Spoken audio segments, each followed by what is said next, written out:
I'm about an hour and 15 minutes into this video from the Scottish Government's YouTube channel called, it's titled Conveners Group from the 2nd of March 2022. It's one of the rare occasions where Nicola Thinlips is actually present for one of these committee meetings where she's had a range of questions posed towards her, ranging from life after the coup, living with the coup, as well as the big bad climate change, and Nicola Thinlips being the virologist, epidemiologist, as well as the climatologist, all wrapped in one little bow.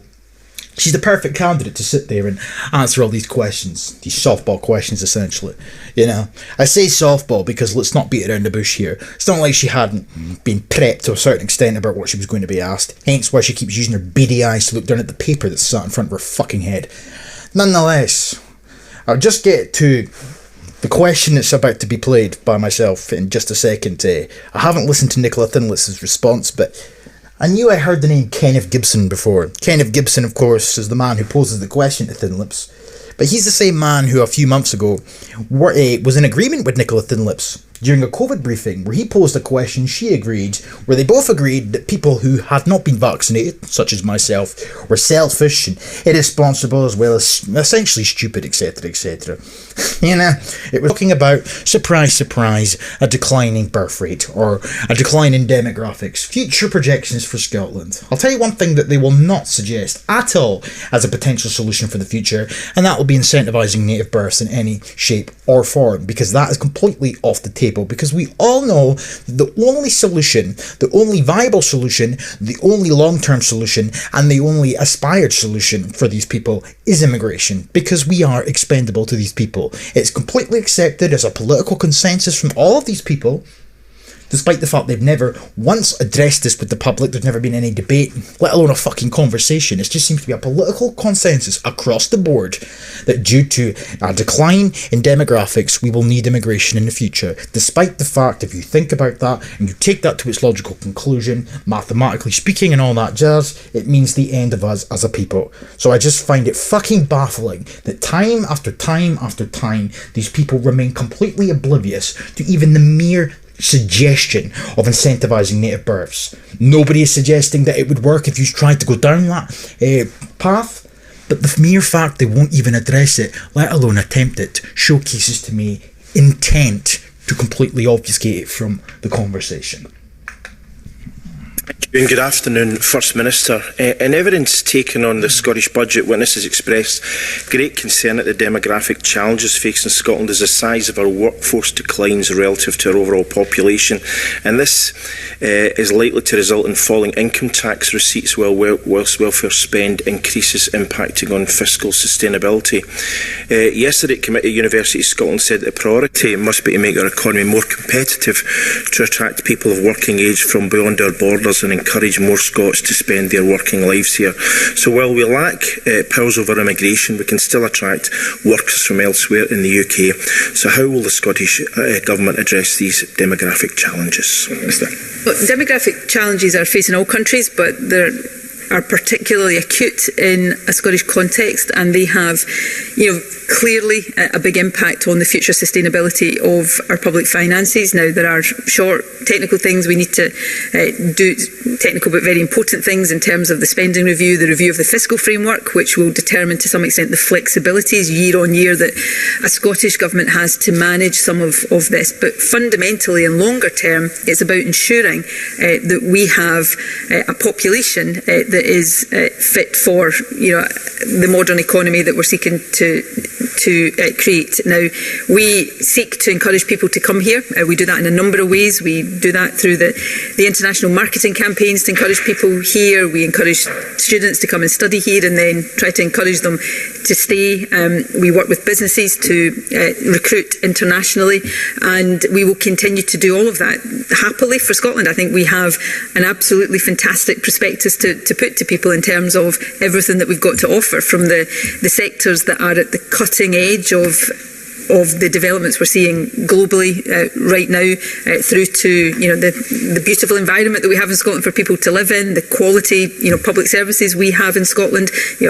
We are deemed to have the best educated workforce in the whole of Europe. So there's a lot to commend us, but I can't, in answering this question, put to one side the fact that we don't have control of immigration, which would always be a constraint, but less of a constraint if you had a sort of neutral immigration policy that wasn't working against your attempt to grow the population. We face an immigration policy that is in absolute conflict with what we're seeking to do in terms of the growth of our population, which is making it much harder. Obviously, the end of freedom of movement with Brexit has done that, and then a wider immigration policy that is about constraining people coming into the country makes it much more difficult. So again, a bit like social security, you don't have to support Scottish independence like you and I do to understand surely the advantages of having key powers to the future sustainability of our economy sitting here able to be exercised in a way that aligns with the objectives we've got. For as long as Nicola Thinlips has been placed to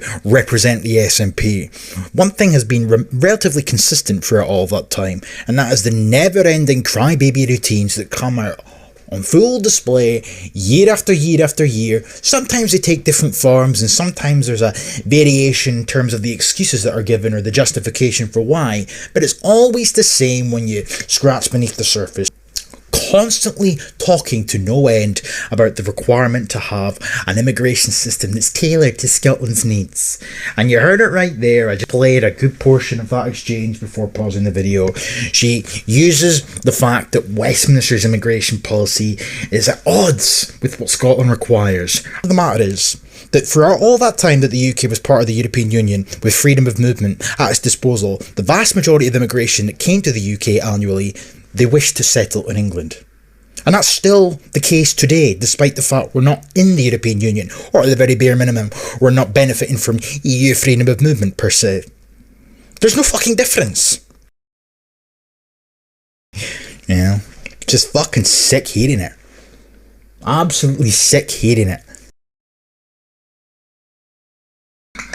Policy that is in absolute conflict with what we're seeking to do in terms of the growth of our population, which is making it much harder. Obviously, the end of freedom of movement with Brexit has done that, and then a wider immigration policy that is about constraining people coming into the country makes it much more difficult. So again, a bit like social security, you don't have to support Scottish independence like you and I do to understand surely the advantages of having key powers to the future sustainability of our economy sitting here able to be exercised in a way that aligns with the objectives we've got. And the mere thought of giving this specky thin-lipped bullfrog devolved immigration powers does not even bear thinking about, in all honesty, because the one fundamental difference that would occur between the freedom of movement that the UK quote-unquote once benefited from as part of the EU in comparison to a devolved immigration power that could be applied as of tomorrow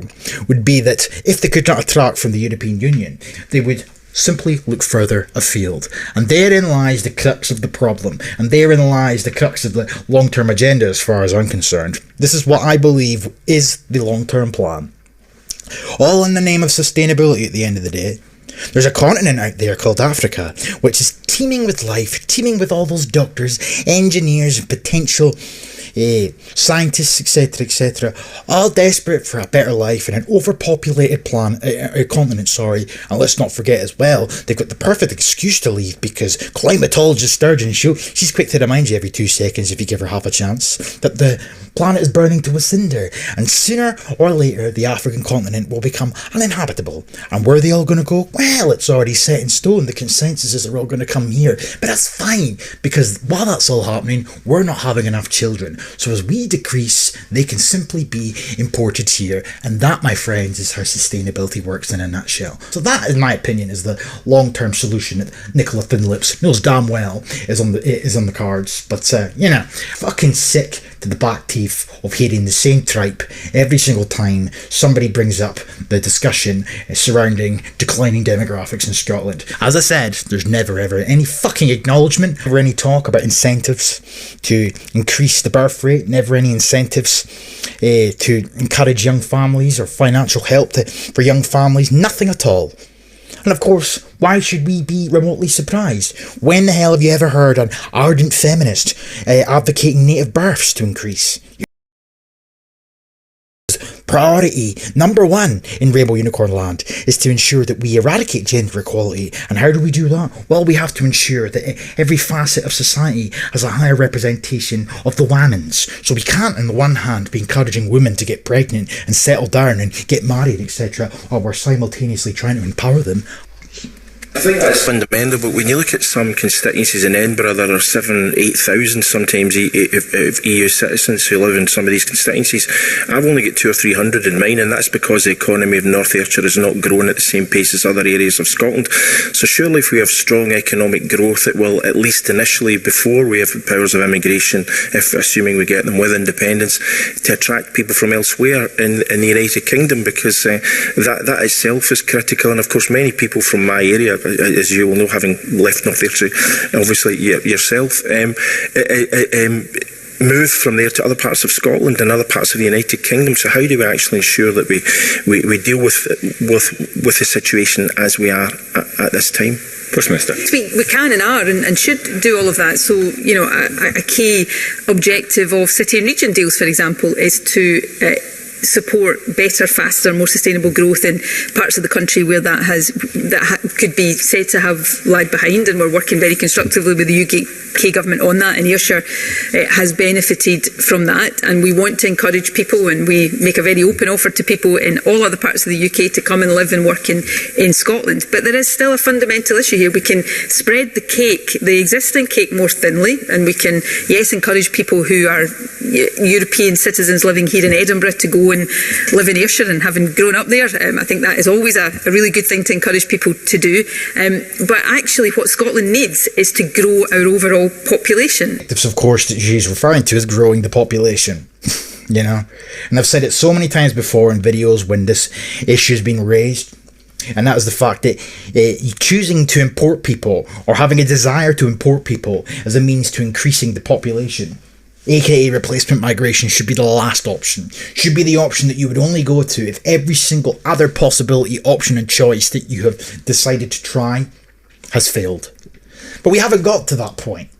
We can't even say that all these things have failed, because they've not even attempted to try any of these things, or tried in any capacity to incentivise native births. As I said earlier on, the discussion won't even be raised. Intentionally ignoring these conversations and simply acting as if the consensus across the board, which to a certain extent, as far as the political establishment are concerned, there is a political consensus, but there's not a consensus from person to person across Scottish society. But the consensus they will have you believe is that the only way to solve this issue is immigration. It's the SNP over the back, is it nuts, you know? Decided out of the blue that the economy needs to be completely overhauled and changed. A well-being economy, the future that we're headed for, apparently. You know, it's all about sustainability these days. Yes. Behaviour needs to change, as previously mentioned. Everything needs to change. Society needs to change. Scotland needs to change. And if they had their way, the demographics of Scotland would change. Sort of conversations that you would assume the public should be having with each other, if not with their politicians. You know? But instead of that, all we ever seem to see is politicians having these exchanges with each other, and they say it in such a manner where they exude some form of confidence, and it gives off the impression to the people, the unsuspecting public, if they are to view these conversations, that there genuinely is a consensus. Let's encourage people who are European citizens living here in Edinburgh to go and live in Ayrshire, and having grown up there, I think that is always a really good thing to encourage people to do. But actually what Scotland needs is to grow our overall population, and we can perhaps do some of that. We should certainly try to maximise what we can do within the UK, but we're... Even in that context, the only way that we're going to grow our population, hypothetically speaking, is to attract people from other parts of the UK. Something they've had the ability to do for the longest fucking time, but it's never been brought up in discussion until now, as far as I'm aware. But, you know, even in this discussion, native birth incentives are not raised at all. Nothing is raised. No other solution is ever raised. And that's the fucking point. They're not ignorant to these possibilities, these potential choices, potential solutions. They're just complicit in ignoring them. always going to run up against serious limitations if we don't have an immigration policy that is supporting that wider objective. And there will only be so long we can go down the track of this conversation without running full square into that pretty fundamental. All the years the Stinlip bullfrog has wasted repeating this trope and constantly expressing concern, and it's going so far as to say in this instance that there's only so long we can go on like this, etc., as if to suggest that there's going to come a point where we're going to run into serious problems. You would think then, as things become more and more desperate, that then, maybe then, we'll start to consider other possibilities such as what I've mentioned previous. But no, it still is never brought up, even in this particular context in terms of this conversation. Strange that. Always immigration. Always fucking immigration.